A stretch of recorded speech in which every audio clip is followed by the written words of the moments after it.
പരിഹരിക്കാൻ പറ്റുന്ന വിഷയമല്ലേ? അവരുടെ മക്കൾക്ക് ഒന്നും കുഴപ്പമില്ല, അവർ സ്റ്റോറി ഇട്ട് നമ്മളൊക്കെ വായിച്ചാണ്, ആ പ്രശ്നം അവിടെ അവസാനിക്കുകയാണ്. ഈ നമ്മുടെ നാട്ടിൽ 3 ലക്ഷം രൂപ കെട്ടിവെച്ച് സ്കൂൾ അധ്യാപികയായ അലീന ബെന്നി എന്ന് പറഞ്ഞ പെൺകുട്ടി 5 വർഷമായിട്ട് അവർക്ക് ശമ്പളം കിട്ടുന്നില്ല. അവർ ആത്മഹത്യ ചെയ്തു. എവിടെയെങ്കിലും അന്ത്യചർച്ചയുണ്ടോ ഇതിനെക്കുറിച്ച്? ഒരു സ്ത്രീയുടെ അവകാശം സംരക്ഷിക്കപ്പെടാൻ വേണ്ടി. ഇപ്പൊ നേരത്തെ പറഞ്ഞവരാരും മരണപ്പെട്ടിട്ടില്ല, അവർക്ക് സങ്കടം ഉണ്ടായി, അവർ വേദനിക്കുന്നു, സംഭവം ശരി, നമ്മൾ ബഹുമാനിക്കുന്നു, അതിന് മുഖവിലേക്ക് എടുക്കുന്നു, ഓക്കെ ശരി. ഒരു പെൺകുട്ടി ഇവിടെ ആത്മഹത്യ ചെയ്തിരിക്കുകയാണ് 5 വർഷമായിട്ട് ശമ്പളം കിട്ടാനായിട്ട്. എന്തേ ചർച്ചയില്ലേ?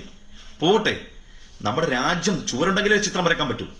നമ്മുടെ രാജ്യത്തിന്റെ രഹസ്യ വിവരങ്ങൾ പാകിസ്ഥാന് ചോർത്തിക്കൊടുത്ത 3 പേരെ നമ്മുടെ ഇന്ത്യ മഹാരാജ്യത്ത് എന്നെ അറസ്റ്റ് ചെയ്തു. അതിലൊന്ന് നമ്മുടെ കൊച്ചിക്കാരനായ മലയാളിയാണ്. ഇതിൽ ഏതെങ്കിലും ഒരുത്തൻ മുസ്ലിം സമുദായത്തിൽപ്പെട്ടവരാണെങ്കിൽ ഈ ബാക്കിയുള്ള 2 പേരും ഡിലീറ്റ് ചെയ്യപ്പെടും. എന്തായിരിക്കും നമ്മുടെ നാട്ടിലെ ചർച്ച എന്നാലോചിച്ച് നോക്കി. ചോറെവിടെയും കൂറെവിടെയും. എത്ര ദിവസം ജനജീവിക്കൊക്കെ ആഘോഷിക്കാൻ ഇതുണ്ടാവും? ഏതെങ്കിലും ഒരുത്തൻ വിടുന്നുണ്ടോ? ഏതെങ്കിലും ഒരുത്തൻ ഒരു കുറിപ്പ് എഴുതുന്നുണ്ടോ?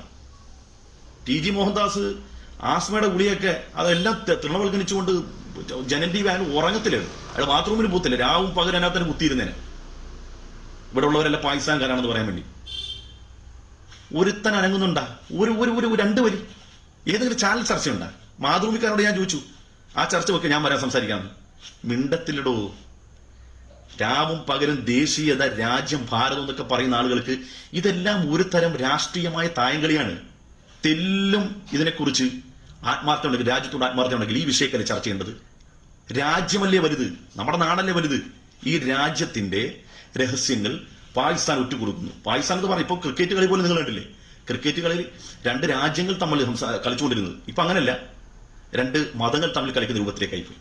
അത്രയും വെറുപ്പുള്ള പാകിസ്ഥാൻ, അത്രയും വെറുപ്പ്. പാകിസ്ഥാന്റെ ജേഴ്സി കണ്ടാൽ പിന്നെ തീർന്ന്. ആയിക്കോട്ടെ, നമ്മുടെ രാജ്യത്തിന്റെ ശത്രുവായിട്ട് തന്നെ കണ്ടു, പ്രശ്നമില്ല. എന്നാൽ ആ ശത്രു രാജ്യത്തിന് നമ്മുടെ രാജ്യത്തിന്റെ രഹസ്യങ്ങൾ ഒറ്റിക്കൊടുത്തവനോട് ഏത് നിലപാടാണ് സ്വീകരിക്കേണ്ടത്? ആരെഴുതുന്നു, ആര് സംസാരിക്കുന്നു? സാധാരണ ഒരു വാർത്ത. ഈ വാർത്ത എവിടെ വന്നെന്നറിയാം? മാതൃഭൂമി ചാനൽ വന്നത്. നിങ്ങൾ നോക്ക്, വായിച്ചു. അപ്പൊ ഇതൊന്നും ചർച്ച ചെയ്യേണ്ടതില്ല. മുസ്ലിം സ്ത്രീയുടെ അവകാശങ്ങൾക്കും അവരുടെ വ്യക്തിത്വ സംരക്ഷണത്തിന് വേണ്ടിയും അവരെ ഒന്ന് പരിഷ്കരിക്കാൻ വേണ്ടിയൊക്കെ മാധ്യമങ്ങളുടെ കഷ്ടപ്പാടൊക്കെ കാണുമ്പോൾ